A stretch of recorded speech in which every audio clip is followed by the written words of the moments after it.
Perfect. So welcome everybody to our weekly FIC Coalition meeting. As you know from the emails that were sent, today's structure is slightly different.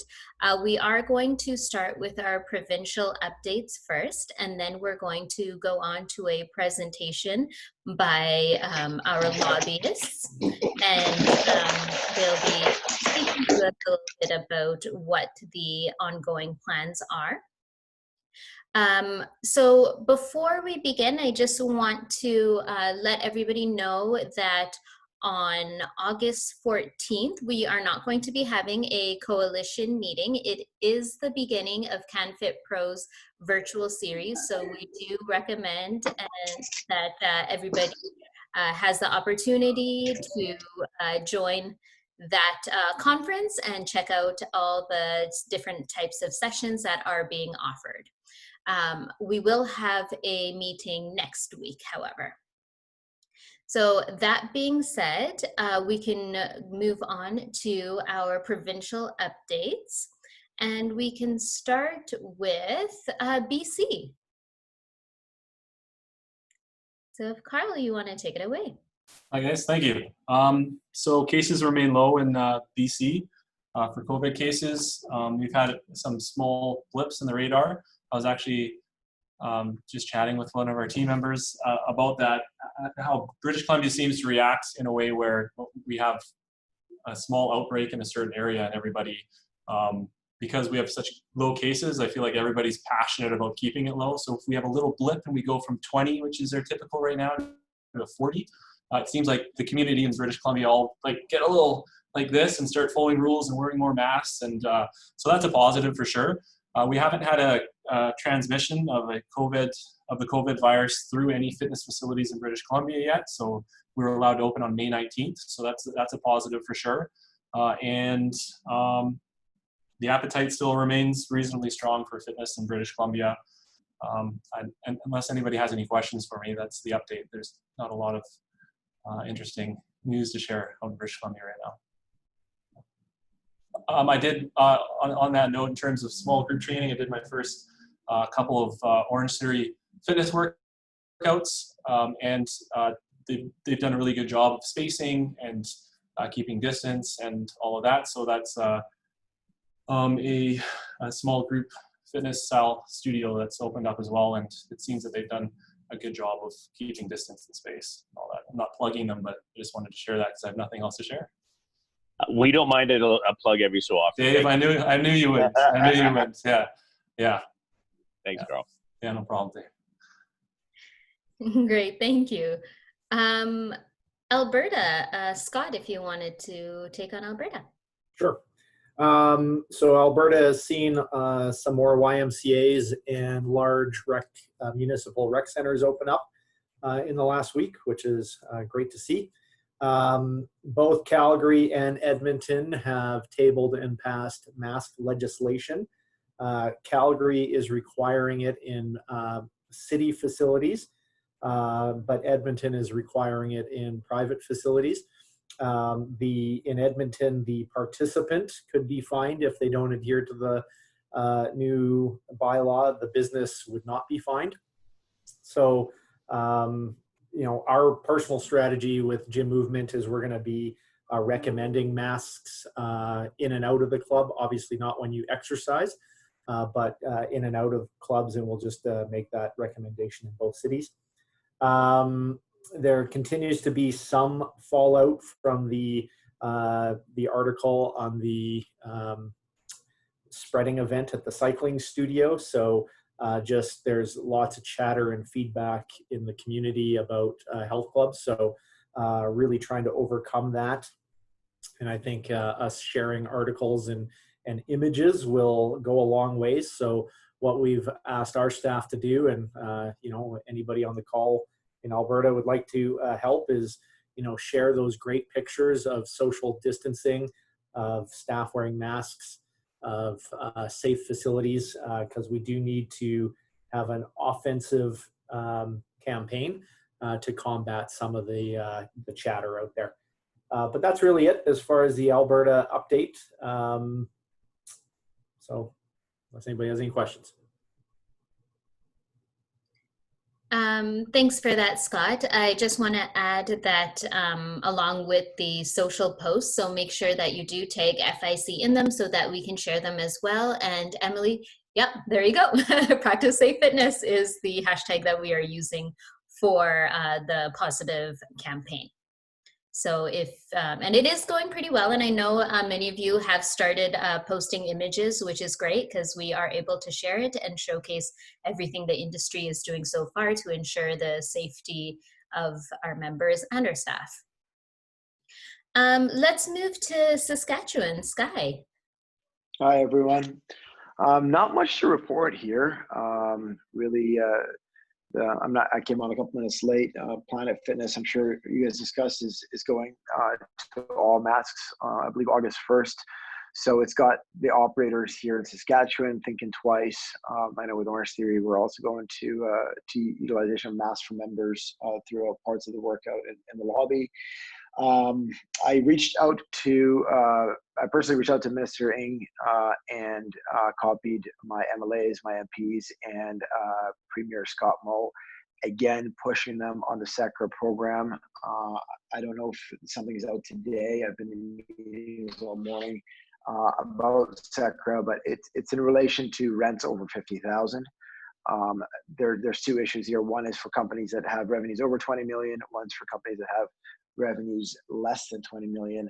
And I took a little bit of a different approach. I said, if you're not going to extend it to companies that have rents over $50,000 a month, why don't you allow our landlords to temporarily reduce our lease from, say, $80,000 a month down to $50,000 a month for the months that we're eligible?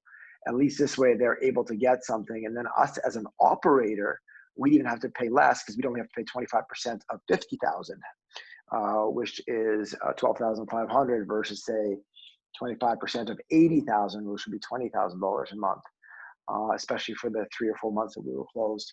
So I've yet to hear back, but that's my big push for me at this point. The wage subsidy's been great, and for I know I talk to Bilal all the time, but it's really Sarker that's gonna be a make it or break it for us, or it's gonna end up being a long drawn out fight with the landlords, which nobody wants, and it sucks up a lot of time and energy.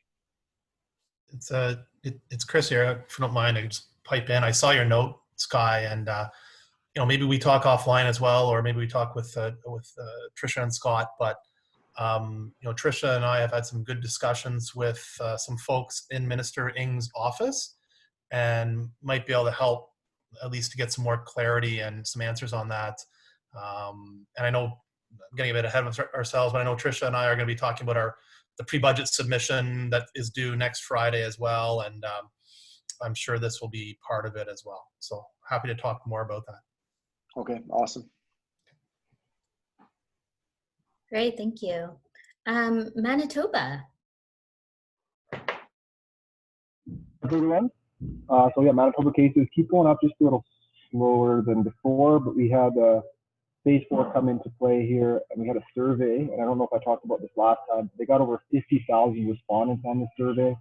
And the big pushback was keeping travel closed to the east, which really doesn't affect us that much, but it just shows that the community is taking a part in, the overall health of our community. Along with that, yesterday they released a back to school plan. So it seems like everybody is going back to school here. On my end, I have had some experience now with members who are getting tested. Nobody's come back positive, but for whatever reason, either through work or because they travel, they had to get tested. And I'm finding that the members themselves are taking the initiative to reach out to myself as the owner of the facility and just say, hey, I've been tested. These are the kind of things we need to do, and I'm going to stay away until I get my results, which I find is probably because of all the posters I'm putting up, the emails I'm sending out, just trying to keep an open line of communication with the members. Last thing here before I leave you guys, last week I talked about this blog that you guys have brought up. I spent the week, I did a lot of research, I wrote an article, and I put it on my blog today. It's kind of a counter to that. I don't actually mention his article because I don't want to increase traffic to it. But I do talk about making fitness centers essential. I talk about the positive benefits to society, to mental health, all that kind of stuff. I'm going to put a link in here as well. I can send it to you, Trisha, if you want. Any feedback on that, let me know, because I can edit it and change it. But this is the kind of content I really want to keep pushing out. Stuff that we can share that really pushes the importance of keeping us open if this does come back. And I really make a case for actually staying open if there is another closure, because I do believe the research shows that we do provide a net positive to society. So other than that, nothing new to report here in Manitoba. Thank you, Dino. And yeah, I see you just put the link up there.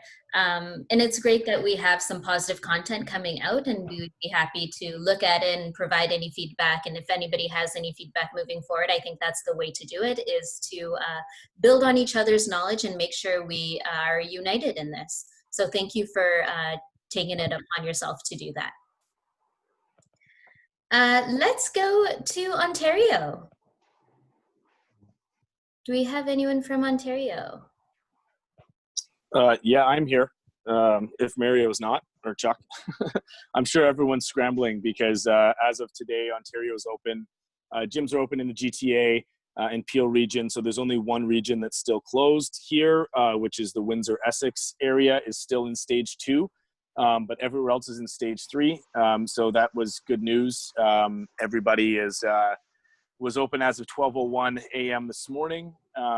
So that's, I think everyone's sort of happy about that. Feedback from the government for people that put in their plans. There's been a lot of positive feedback from the government side. They've been pretty impressed with the plans that people have put forward, and just the level of guidelines and the level of safety and stuff that they've seen from gyms. So I think they're pretty happy on their side. One thing that came back from one of our Ontario Coalition contacts who was in touch with the Ministry of Finance here as well, talking to the government directly, they were very clear that they definitely don't want to shut down again. They don't want to have to shut anybody down again, gyms or any other businesses. They're going to do everything they can to not have to do that. So that was, that's their clear position on it. So that was, that was some at least some good news, and that was why they were so methodical at making sure the openings were happening. And this week was good because there was, again, like very, very few cases in most areas of Ontario, and that's why they felt confident, especially in Toronto and Peel. There was 5 and 7 cases the other day, so they felt very confident, very good that it was time to sort of get things opened up. So the general sentiment is that, like, it's time to get things going again and hopefully prevent anything from shutting back down.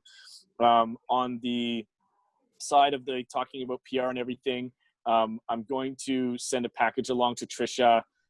We put that gyms versus grocery stores infographic, and I've recorded a video for it that I'll post up on YouTube this weekend. So I'll send that out on Tuesday because I know everyone's going to be long weekend style and no one's going to really pay attention to stuff over the next couple of days. So we'll get it all out on Tuesday. And I also recorded a podcast with Dr. Greg Wells, who's a respiratory illness expert and also performance expert. And the main topic was how safe, how does this virus really work? How safe are gyms? What gyms are doing. There was some really good stuff there. There was some very honest stuff there from the healthcare perspective as well that I think it's worth everybody listening to. But I'll send that stuff along so that we can start getting, and hopefully people can share that, especially that gyms versus grocery stores thing, I think is a good positive PR piece. And I think we're still waiting on the press release for you and I, Trisha, to get that out. So there's like a one-pager that tells the story of this coalition and the coalitions provincially and how the fitness industry came together to write these guidelines and put public safety first, health and safety first. So we'll just try and get that all packaged out to everybody by next week so we can start getting that out and plug it into as many media outlets as you can. Great, thank you, Nick. Let's move on to Quebec. Afternoon, everybody. So a couple of things that have taken place in the last little while in Quebec. Even though we had a fantastic story that Evelyn shared with you guys last week or the week before about public health, seeing that how energy cardio was set up was great as it relates to the propagation of infections. We unfortunately had another gym that did have a few cases. I think it was I think it was 8 staff and a couple of members that were infected. And so they were looking into where that was going to go. And of course, whenever there's news like that, it's just clickbait for the population, and unfortunately gives them a bit of a reason to stay home. And so we're hoping to, keep putting that out there. I've been trying to remember and trying to find, Charlie might remember, I know he's driving, but what our hashtag was in French that he and I settled on for the practice Safe Fitness. And so I know we sent that over to Trisha, and I'm pointing at her as if on my thumbnail, send it over to Trisha, who's going to work on the graphics so that we can do the same campaign here in Quebec with the translated version of that hashtag, which maybe Charlie will remember. But either way, it's what he and I had come up with. And we did have a good talk this week with our contact at the Sport Minister's office, which, just to remind you guys, is the minister that took on the fitness industry, as well as all the sport federations throughout it. And we were kind of like, I think we're a bit paranoid about closing again. And so we're like, but what if this happens? What if this happens? And she just said, listen, stay vigilant. You must stay vigilant. She said, public health looks at every industry. And if there's risk, if the infections are going too high, then they're going to start meddling into that industry. So she said, as long as everybody stays vigilant, there will be infections, but as long as it's not, éclosion, I'm running out of the word for English to say that, but as long as it's not spreading and it's well taken care of, just like Énergie Cardio did in their case, then you'll be fine. That's what they're looking at. Merci. So, la santé en sécurité. Thank you, Trisha, for remembering what our hashtag is. So there's going to be infections, but as long as they're not spread, you guys are going to be okay, but you have to stay vigilant. And she said, which includes the front desk or the entry people, staff, asking people if they have symptoms, asking people if they have people that they live with that have symptoms, because we are getting a huge increase of people under the age of 39, especially under the age of 30 in Quebec. I think there was an increase of like 280% over the last 2 weeks. And so the big majority of the cases now are in that population. And so it can't be like, it's not over, is essentially what she was saying. Keep doing what you're doing, but we can't back down. We can't start slacking off on it. That's what's going to protect us. So that was her message, which I'll share with the coalition in the next couple of days on our Facebook page, etc.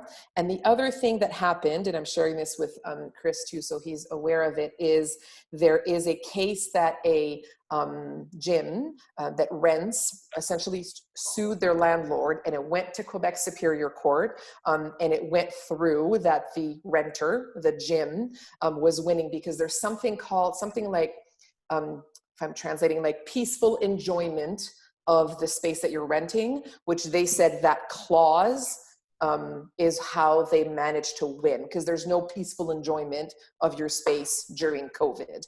They're expecting it to be appealed, but it is one case where a gym sued their landlord to not have to pay their rent during that period. I can send it over to you, Chris, if you want. And that's where that stands now. So we'll see where that goes, but it's a first example of the renter having cause in these examples. So that's where it is, because it's that one little clause of peaceful enjoyment was apparently the one that helped them win their case. Yeah, no, that's interesting. Thanks for that. And yes, feel free to send that over to me. I mean, as I mentioned before, this is one of the programs that the government has not rolled out very well. And I know there's still a lot of appetite to have it changed. I know the Canadian Federation of Independent Businesses has put forward a proposal to obviously put more of the emphasis on the renter getting the, as we've talked about before, getting the benefit. So anyways, we can still keep that conversation going. Yeah. So unless, I know Evelyn is also on, and Charlie and Sam, unless anybody else has something from Quebec. The only thing I would add up is the numbers that you were talking. It was actually the club that happened the situation. It's 8 members and 2 staff. Okay, yeah. That were concerned by that. And also on our side, we had another situation in another club, actually, a couple that were testing positive. And we react exactly the same way than the first case. These person, they called us actually as soon as they received the the diagnostic of being positive. 1 hour later, the franchisee called me, and no, actually, as soon as he received it, but it was 1 hour later after the lady and her husband got the test. And strangely, we start our process. So what we did, I asked the franchisee to find out with the reservation system who was in contact with these two persons. I called personally the lady to know how she was doing and to securize, make her feel safe that with the measure that we have, that she don't worry about the other people. And she answered me, I'm working in the medical system, and I can assure you that with the measure that you put together, that I don't feel any fear that other people were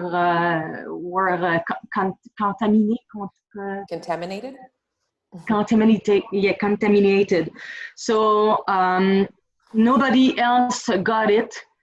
We had 2 cases in the same club, in the same class. And again, with the measure that we have, it was stopped there right away. Nothing happened in that club. And like I said, it's a second good story to share with my network. And I just continue to knock on the nail that difference is the measure that we put together. We cannot stop someone to come in our club that can be test positive, that didn't know that they were positive. The difference is the measure that are in the club to make sure that we don't contaminate other people. And it's the second time it happened in our clubs. We have 27 clubs. It's the second time, and the second time that everything was stopped at the root, that nobody was contaminated in the gym, no employee and no members. So another good news for that, we need to stay very stiff on the measure. We have a lot of competition that promote the fact that the measure in their club it's not very important, and we lose members to these clubs. But I think that we win members because they feel that at Énergie Cardio they are safe. So I really speak with all my franchisee when they say, Evelyn, are you too much intense? I say, no, people will stay with us because of that. And our role is to make sure we're not a contamination place. That's the role of our club. We cannot just slack because of losing 2-3 members. We cannot be a contamination place. And we have a second proof of that. So I encourage everybody to stay strong, even if some people, they promote, come to us. The measures are not too intense. They're not crazy like the other guys. So let's stay crazy, because we cannot be a contamination environment. We cannot.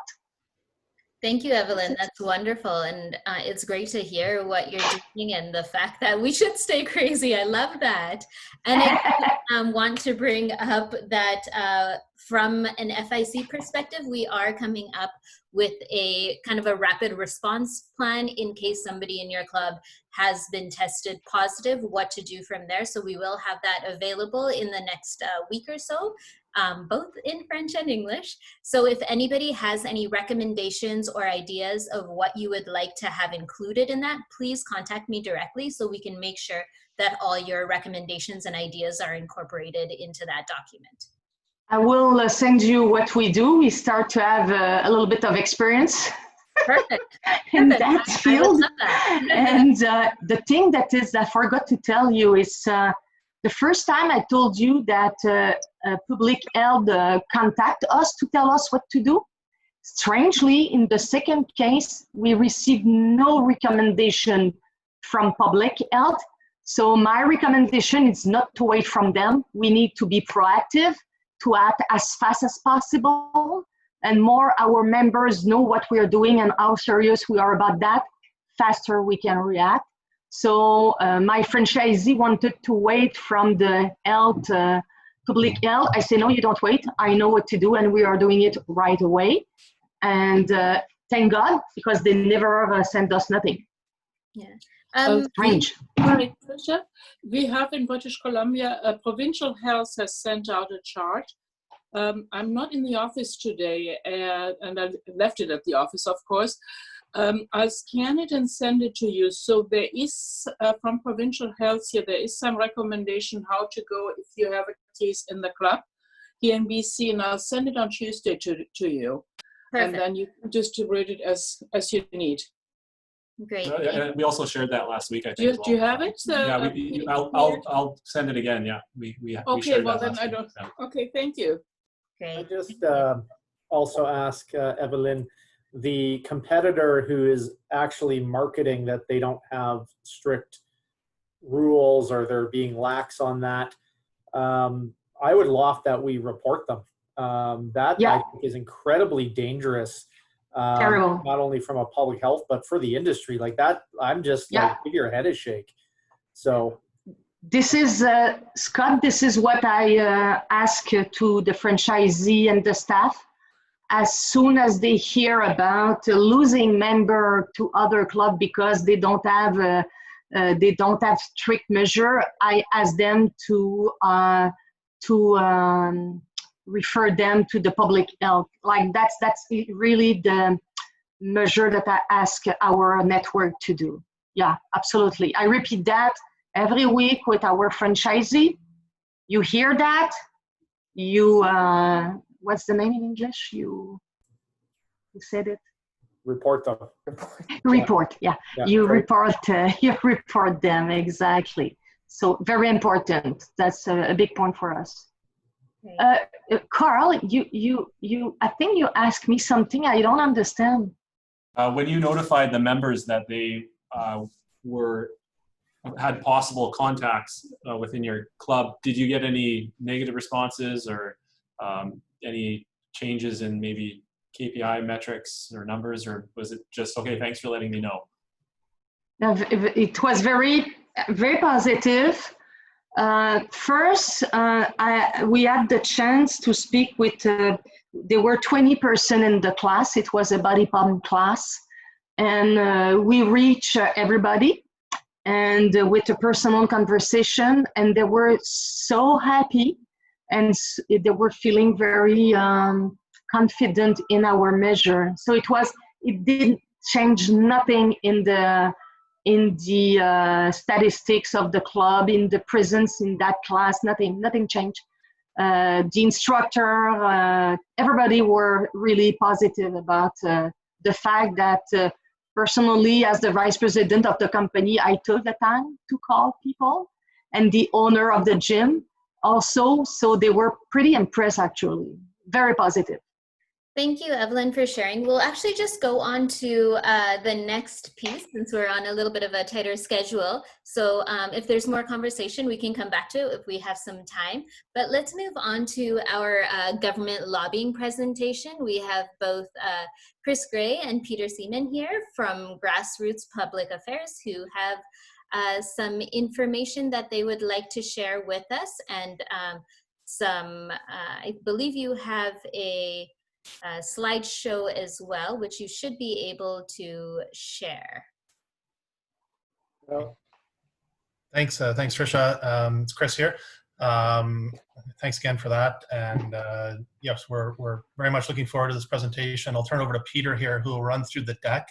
And I know you sent around a document in advance of this to kind of preface the discussion as we try to draw out potentially what we could do in a national campaign involving the provincial folks as well. So looking forward to the discussion.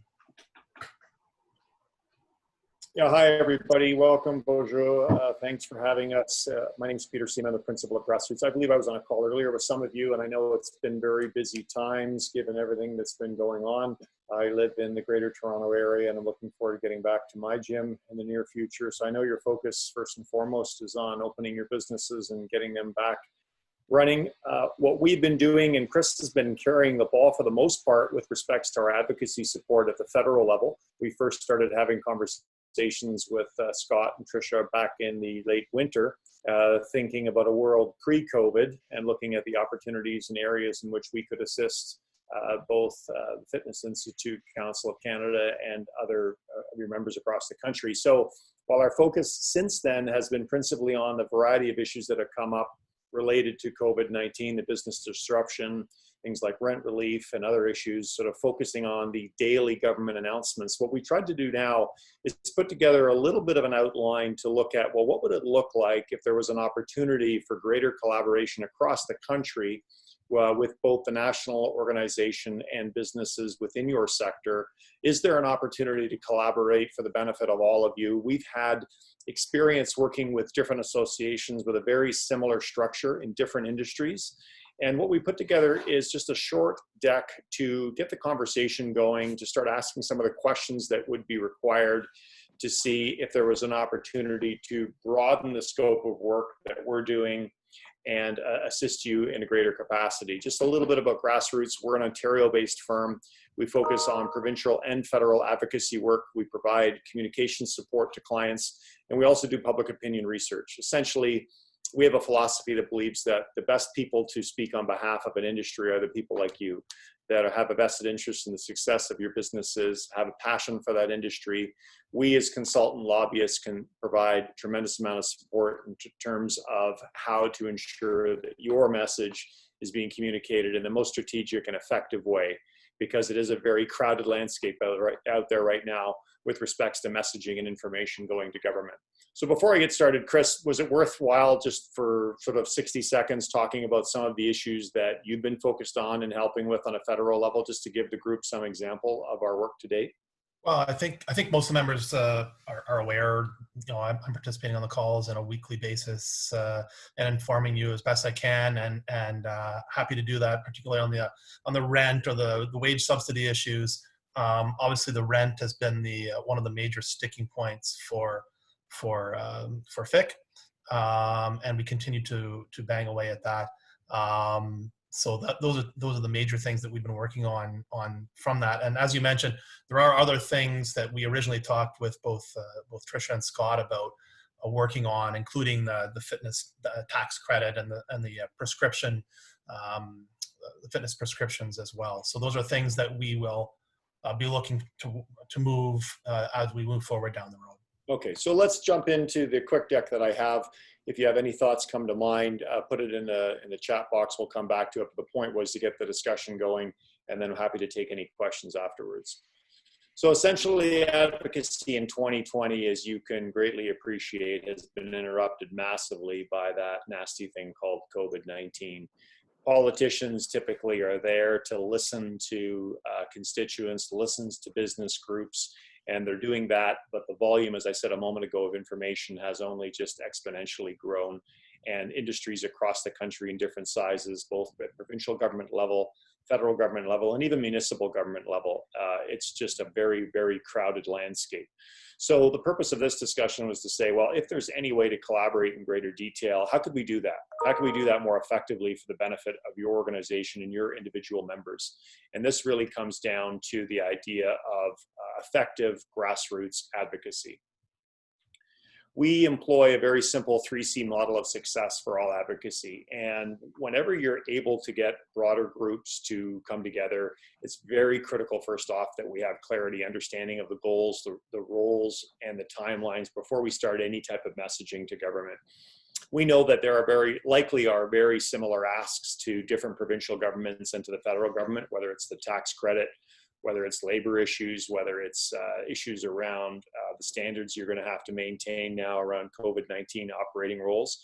But there may be some jurisdictions that are very different. And there may be an opportunity where we can support organizations across the country, but there's only some issues that we may be agreeing on a national level. But just investing the appropriate amount of time is really critical. And if we do go forward, we would be walking through a process to clarify very clearly what those goals and objectives are, what the timelines are, and what our responsibilities are in addition to what the roles that you could play. It sounds to me, based on what I heard earlier, that you're already very active in various degrees engaging with government. How can we unite that and sort of share best practices across the country? Number two, consistency in terms of communicating that same message over and over again so it resonates. One opportunity we have across the country, and I don't know if there's examples in the past within your industry where a provincial government may move on a specific policy ask to the benefit of residents in that province. And then we can look to copy that and lobby that as an example in other jurisdictions across the country. But it's very key that once we find effective and successful messaging, that we use that over and over and over again. Sometimes people with all good intentions will go in and have various meetings with government and think that the other side, that being the government, understands the issue as much as them. But you're the experts in this, you live and breathe it. We need to work very carefully, and we would work with you to ensure that all the messaging, from what's online to written submissions to the speaking notes you would go in and speak to elected officials, is very consistent and clear. And the last one, the benefit of collaboration, you'll tend to get more people willing to work together on a campaign, contribute on a campaign, partner on a campaign, if there's very clear understanding and consistent messaging used. It just becomes easier to sort of follow it and replicate that campaign, whether it's in your province or to federal MPs in your province versus another province, because they all go back to Ottawa. We work on this. It may sound very simple, but unfortunately, I've also seen many campaigns with all good intentions not invest enough time up front in ensuring they're crystal clear on what they're trying to achieve and the timelines that they are, and they're using inconsistent messaging, and then it falls apart. So if there's an opportunity to collaborate further above and beyond the support we're providing FIC now, for the benefit of your membership, we need to ensure that we would invest appropriate time, at least in the top two, so that we can get the benefit of the third C here. That's kind of I just wanted to give that outline in terms of how we approach things going forward.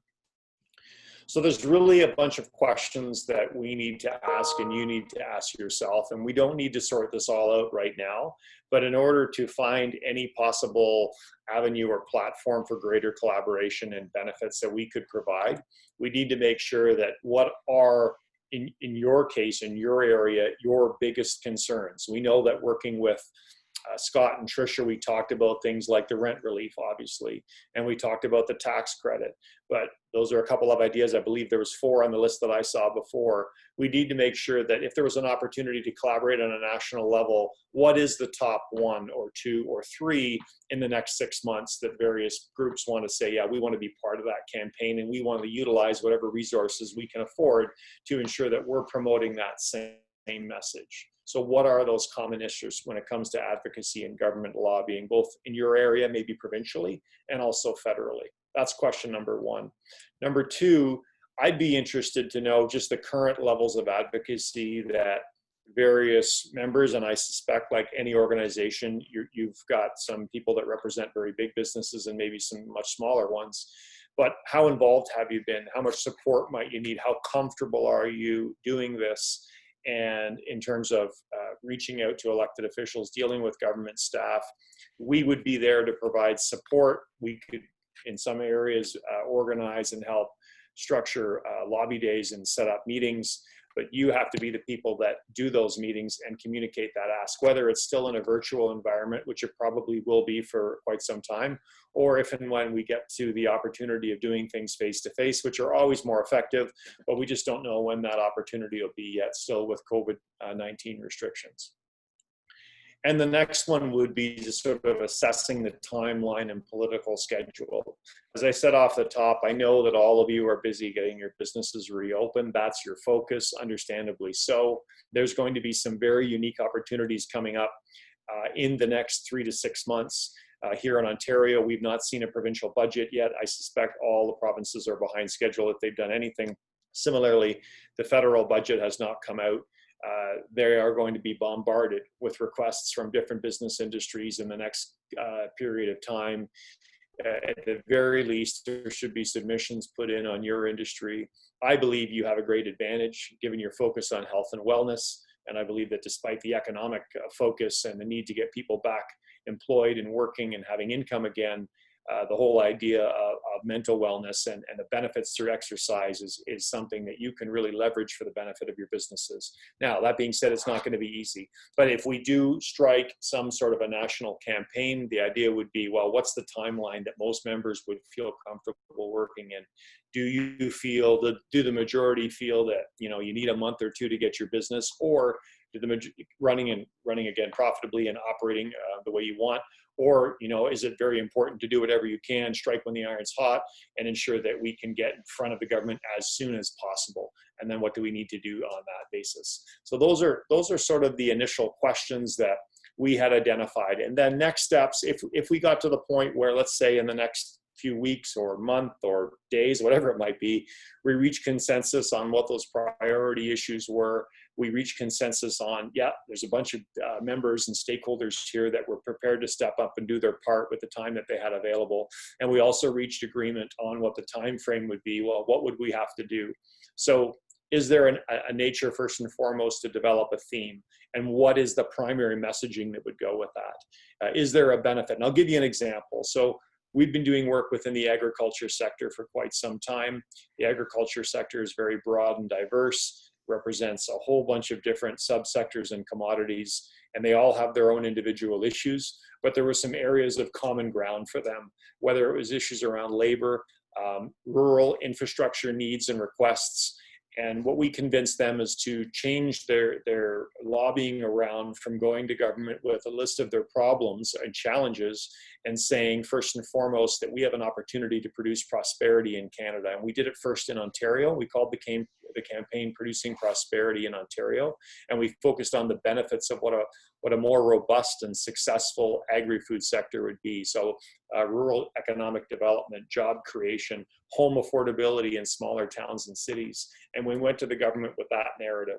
We did it first in Ontario, then we replicated it to a national campaign in the last election and called it Producing Prosperity in Canada.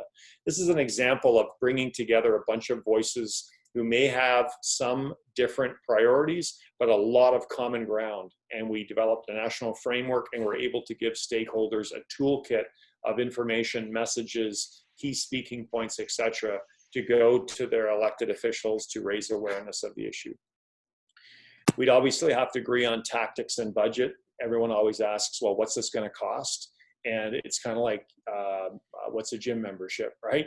You can join some gyms really inexpensively, and you can hire trainers and spend a lot more money. It would really depend on your budgets and what would be able to support.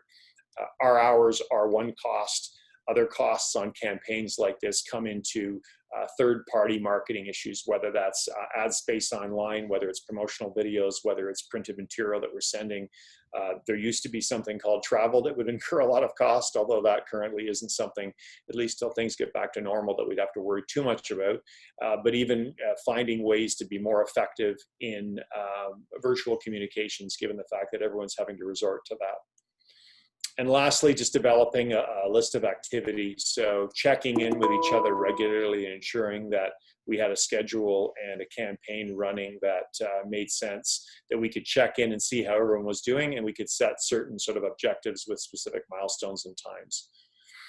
So that's a quick walkthrough of this presentation that we had, and I would open it up for discussions, or if anyone had any questions, Trisha, Scott, or anyone else for that matter. This is what we prepared. There's a lot to think about this and to reach consensus on before we could move forward. So we're happy to take any general questions.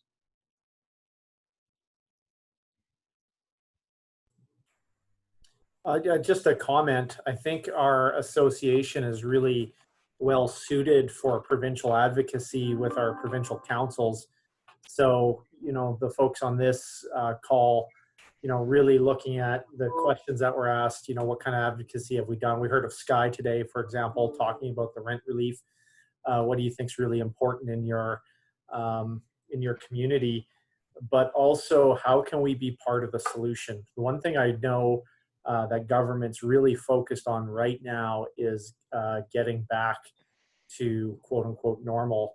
How can our sector be part of the solution? We obviously have challenges like rent relief and other things, but also how can we be part of the solution? I know just my personal experience with Alberta is they're really interested in how the fitness industry can be part of the solution relative to mental health. So, you know, I think there's a huge opportunity for advocacy that way. Through those conversations, we learned that there's zero appetite from the Alberta government on tax credits. So, you know, we shouldn't waste our time on that, but we should be focused on mental health and, you know, exercise prescriptions as an example. So I think each province will be tailored a little bit differently, but, you know, really let's try to put together the right message, and, you know, we'll have needs, but also how can we be part of the solution? I got the same feedback this week, Scott, from speaking with our attaché at the sport minister's office, which is, when Charlie and I spoke to her, we were like, we're looking for an opportunity to help you have some good news to share. And it just switched the conversation from the, what do you guys want? What do you guys want? What do you guys want all the time? And I have to say no, we have to say no, we can't afford it, you know, and restrictions. And it switched it to the, is there good news? And so I did share with her the two initiatives that we had talked about in the past, which is the tax credit as well as prescription to get active. And she was taking copious notes and going, you can talk to this person, you can talk to this person. So I think it's just, even for their, I mean, speaking of their mental health, for their opportunity to switch the conversation a little bit with their constituents and talk about different things. If there's something that feels more like good news rather than bailouts and restrictions and masks and anything else, if we lay those out, and maybe if there's 5 of them, perhaps you're right, Scott, that every province might have 2 that are a better fit depending on who's in power right now. And we kind of maybe tailor it and run with those in each coalition.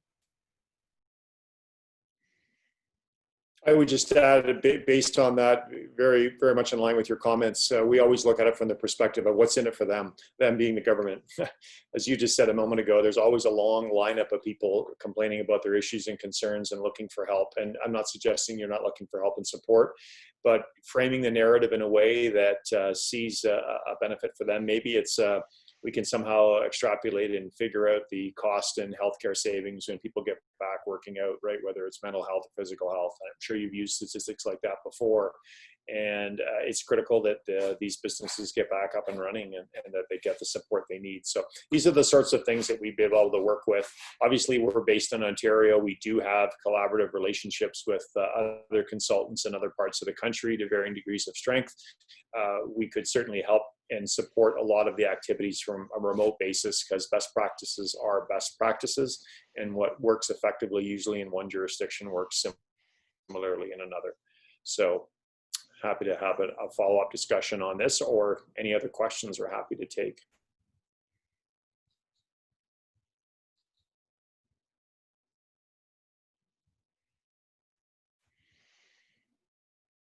Any comments on anything that might be important to look at for an advocacy standpoint that maybe we haven't mentioned before, or was not mentioned in the presentation?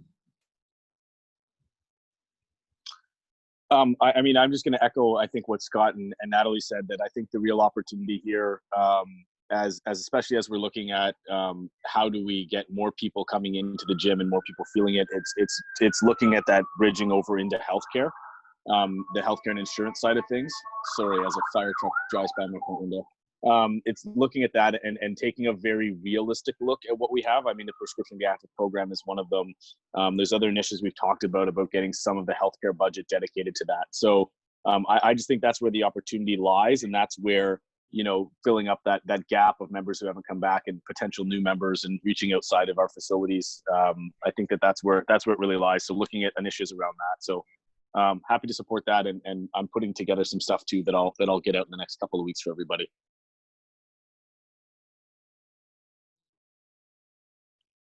Thanks, Nick. Other comments or questions for Chris and Peter?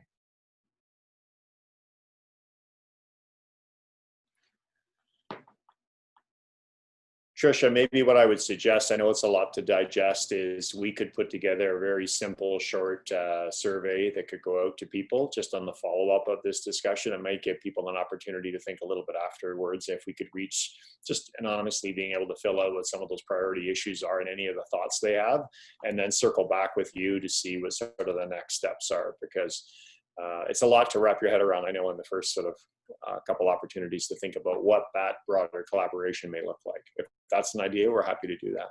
Yeah, absolutely. I think that would be a great idea, and that'll give us a good assessment of where everybody's at and what the wants and needs are of the group.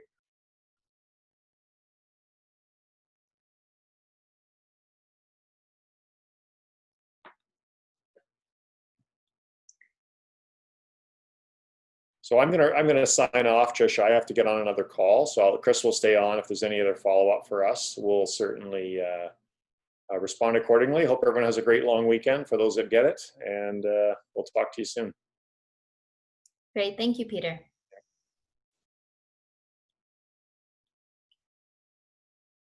Any other comments or questions? Chris, you had something you wanted to mention?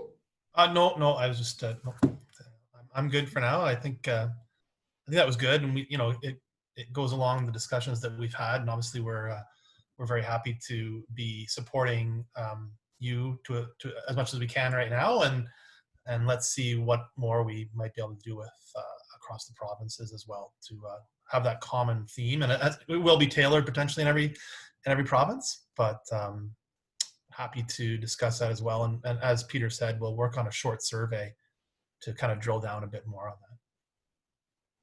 Great, thank you, Chris. All right, with that, are there any, I think Emily has her hand up here. Hey, thanks, Trisha. I was actually just curious, maybe this question's kind of for you and Scott. I'm guessing that nothing more has been heard about the potential of 3 meters in Alberta decreasing to 2 meters. I'm guessing that's not super likely after the outbreak, but I was just curious. So I'll let Scott take on this one because I haven't heard anything that has changed the 3 meter rule. So Scott, if you've heard anything?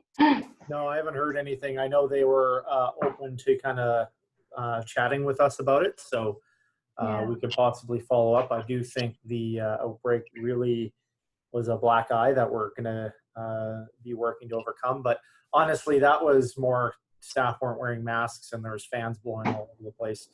It wasn't necessarily the social distancing that was the problem. But, I haven't heard anything. Yeah, no, and I mean, that's kind of what I wanted to say too. Like I saw a video of those classes and there was no physical distancing, masks, PPE, and there's fans blowing. So like you say, it's unfortunate that casts a negative light on the whole industry. I'll say this, I closed one of my locations today. So just made the announcement today. So we still have our other one, but everything's struggling right now, just with the overall expenses. And I will also say this, we had one positive case in one of our classes. And I think the Quebec team was talking about this in the response plan. We were told originally by AHS that we were not supposed to be involved in contact tracing, that they were doing that all themselves, that our only role was to hand over the schedules, which is fine, we have that information. So we found out a week after the person had attended class that they had attended class, and AHS said, actually, we're busy. Can you contact them? And we're like, okay, sure. So we did.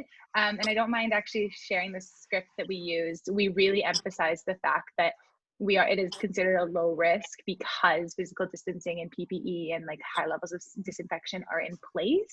So you're encouraged to go and get asymptomatic testing, but it's not necessary to return. And using that type of messaging, I think really helped to just diffuse any concern that any of those clients did have. So we didn't have any negative effects in attending. And it was kind of one of those things where we were told one thing by AHS, then they told us something else and we reacted and it worked out. So now we're smarter for the next time. But yeah, I just wanted to share that experience. Thank you, Emily. And if you could share your script with us, that would be fantastic. And then we can add that to our rapid response plan. And I think that'd be very helpful for everybody. Yeah, I'm just curious if there's this is like a good opportunity for spin here.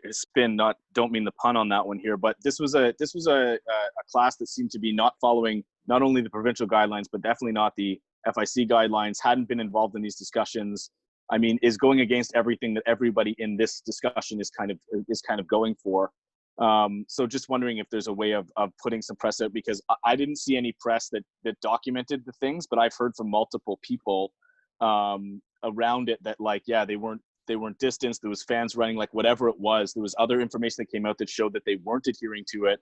But I don't know how much that's gotten out to the public as well. So there is, I think, an opportunity for this group to spin that in a positive way for what this group and what the industry in general is doing, and how this is actually an outlier. You know, this is the exception, not the rule in the industry, and this is exactly happens when people aren't, you know, taking the right proper precautions like everybody else is. But yeah, I just thought there was an opportunity there if there's a way to sort of capitalize on that. It's interesting that you say that, Nick, because I actually have a video recording of an Instagram post from one of your instructors. I have it on my phone, showing exactly that there's no physical distancing, that it's so clear. It has been sent to the media, not by myself, by another studio owner that I know. But the unfortunate part is, and this is where sometimes I think studios overreacting almost becomes part of the problem. So many other studios kind of chose to completely shut down. And so we're now in Alberta, in Calgary specifically, at least 5 or 6 boutique studios that I'm aware of that completely shut down. It gives this perception that there's this outbreak there too. And so the public just sees there's this outbreak at 6 studios, when the reality is that one studio didn't follow the rules. Instructors from the other studios were there. They went back to their studios. They were fine. There wasn't an outbreak there because they were following the rules, but it creates this perception. And so I didn't love that everybody was shutting down immediately and saying like, we have 1 case in our studio, so we think we should shut down. Well, there's going to be more cases as there's more testing, and we can't all shut all of our businesses every time there is a positive case, because it's not sustainable. But that is the reality. And there are some that have shut down and chosen not to reopen as well until they, you know, feel it is appropriate to do so. So I guess back to your point and your question, Nick, like the videos exist, the proof is there. I haven't been the one to share it because it's awkward from a studio owner to be like, well, you guys are fuckers. So, you know, if you broke the rules, then everybody should know that. But yeah, if this group wants to, by all means. Well, Yeah. I think everyone's talking about making positively spinning this, and that's where there has been examples shared in this group chat. One today, there was one from Good Life a couple weeks ago in BC where a positive test happened and there was the right stuff in place, so there wasn't any spread and there was great reaction to it. So it's maybe just like somebody putting that piece together that highlights like, hey, this is like how to do it, and there was this incident that has now set people back, and just like you're saying. And I think it's just having that honest conversation, because the public perception is just so difficult, and the media is running with anything negative right away.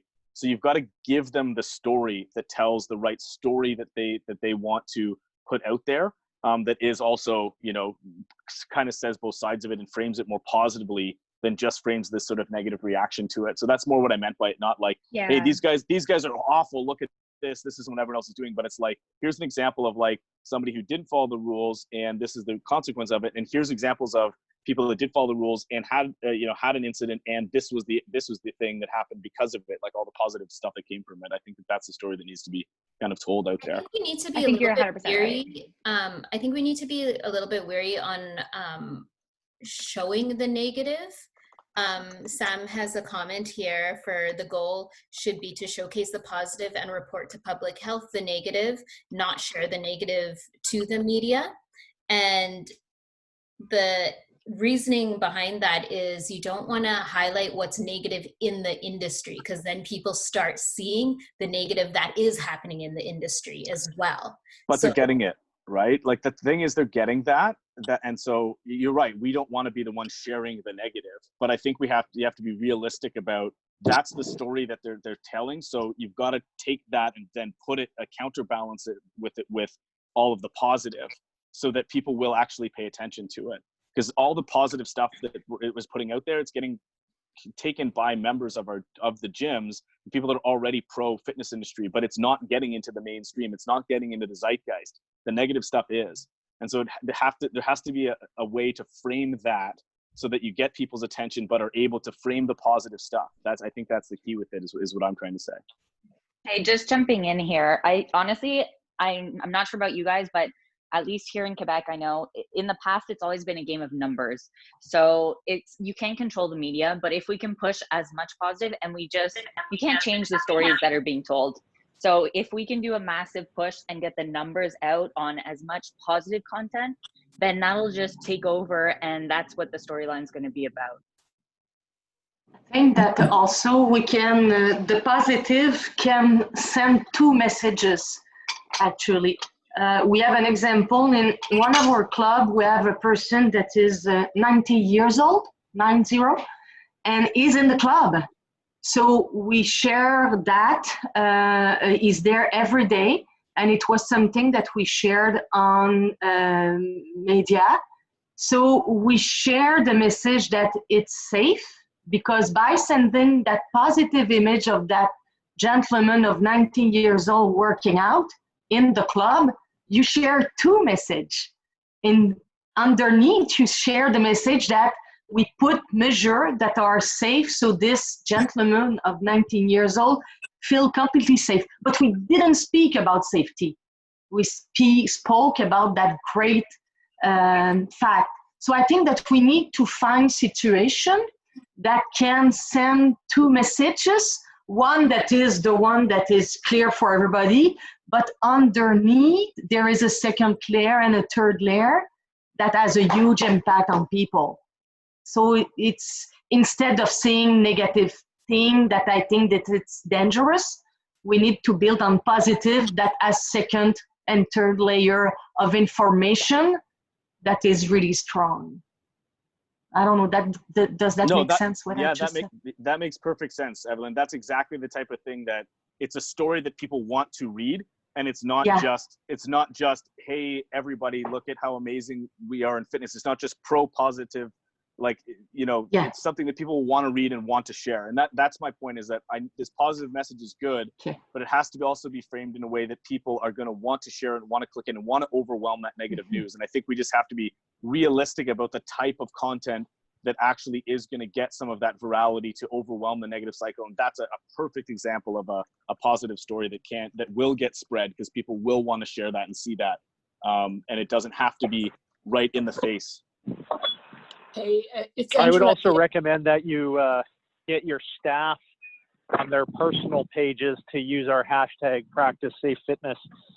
It's one thing where it comes from the corporate entity, but organic content from your staff directly, I think will spread even more. I have another story. I'm not quite sure. I don't think she would be comfortable having herself named. However, I have a returning client into a group, actually, who is undergoing chemo at the moment and radiation. So she feels perfectly comfortable coming to the studio. That's great. Really good conversation, everyone, today. I'm really happy with all the ideas that have come out. Let's continue this conversation again next week. So we'll reassess, and then by then we'll have some more information being shared with everybody. But let's make sure that we do keep this on the top of our mind, how we're going to promote the industry, what we're going to be doing moving forward, and then we will discuss it next week on Friday's call. And then the following week, we encourage everybody to attend the CanFit Pro virtual conference. So we won't have our weekly meeting on August 14th. So please do check out CanFit Pro's convention. And following that, we will continue with our meeting. So next week, let's take some time to think about this, and keep in mind, please become a member of FIC if you're not already, because now you're here seeing all the amazing work that we are doing to support the industry. So that is what I have to say to end off our meeting. So thank you so much for all of your time today. And if there's anything else or any topic that you would like to discuss, please let me know, and we can add that to our schedule for next week's discussions. See you. Thank you, everybody. Bye-bye. Thanks, everybody. Bye. Thanks. Bye-bye, everybody. Bye.